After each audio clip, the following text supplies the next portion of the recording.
நன்மையா எஜுகேஷன் சார்பாக அனைவருக்கும் வணக்கம். இன்றைய நாளேடுகளான தி இந்து தமிழ் நாளிதழ் மற்றும் தினமணி நாளிதழ் ஆகியவற்றிலிருந்து எடுக்கப்பட்ட செய்தி குறிப்புகளை நம்ம டிஎன்பிசி எக்ஸாம் பாயிண்ட் ஆஃப் வியூவில் தொடர்ச்சியாக பார்க்க போகிறோம்.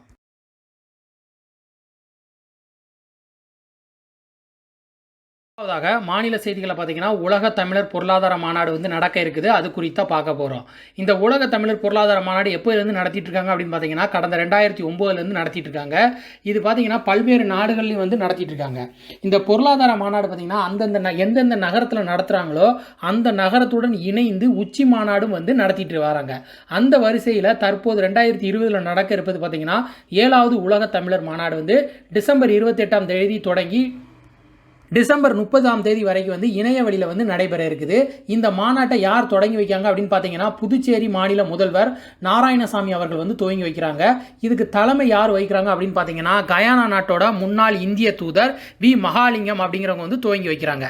இதில் 6வது மாநாடு எங்கே நடைபெற்றுச்சு அப்படின்னு பார்த்தீங்கன்னா சென்னையில் நடைபெற்றிருக்குது.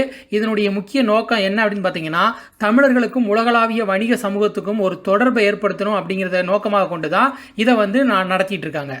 தேசிய செய்திகளில் பார்த்தீங்கன்னா நடன வரலாற்று ஆசிரியரும் விமர்சகருமான சுனில் கோத்தாரி அப்படிங்கிறவங்க மறைஞ்சிருக்காங்க. அது குறித்தாக பார்க்க போகிறோம். இவர் எப்போ மறைஞ்சிருக்காரு அப்படின்னு பார்த்தீங்கன்னா 27/12/2020 அன்று மறைஞ்சிருக்காரு.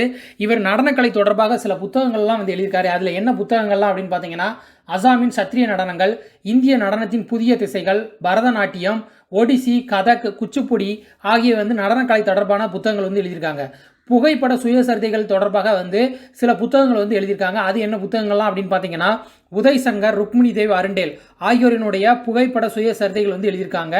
மேலும் பார்த்தீங்கன்னா நியூயார்க் பல்கலைக்கழகத்தின் நடனத்துறையில் பேராசிரியராக பணிபுரிஞ்சிருக்காரு. இவர் பல்வேறு விருதுகள் வாங்கியிருக்காரு. என்ன விருதுகள்லாம் வாங்கியிருக்காரு அப்படின்னு பார்த்தீங்கன்னா குஜராத் இசை நாடக அகாடமியினுடைய சார்பில் கௌரவ விருது 2000 ஆண்டில் வாங்கியிருக்காங்க. அமெரிக்காவினுடைய நியூயார்க் நகரில் நடன விமர்சகர்கள் சங்கத்தினுடைய வாழ்நாள் சாதனையாளர் விருது 2011 வாங்கியிருக்காரு.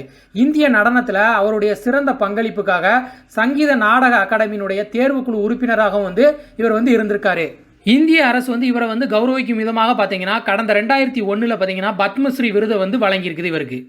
விளையாட்டு செய்திகளில் பார்த்தீங்கன்னா ஐசிசி சார்பில் கனவு அணிக்காக வீரர்களை தேர்ந்தெடுத்திருக்காங்க. அதை எப்படி தேர்ந்தெடுத்திருக்காங்க அப்படின்னு பார்த்தீங்கன்னா ரசிகர்களிடமே ஆன்லைன் முறையில் ஓட்டெடுப்பு நடத்தியிருக்காங்க.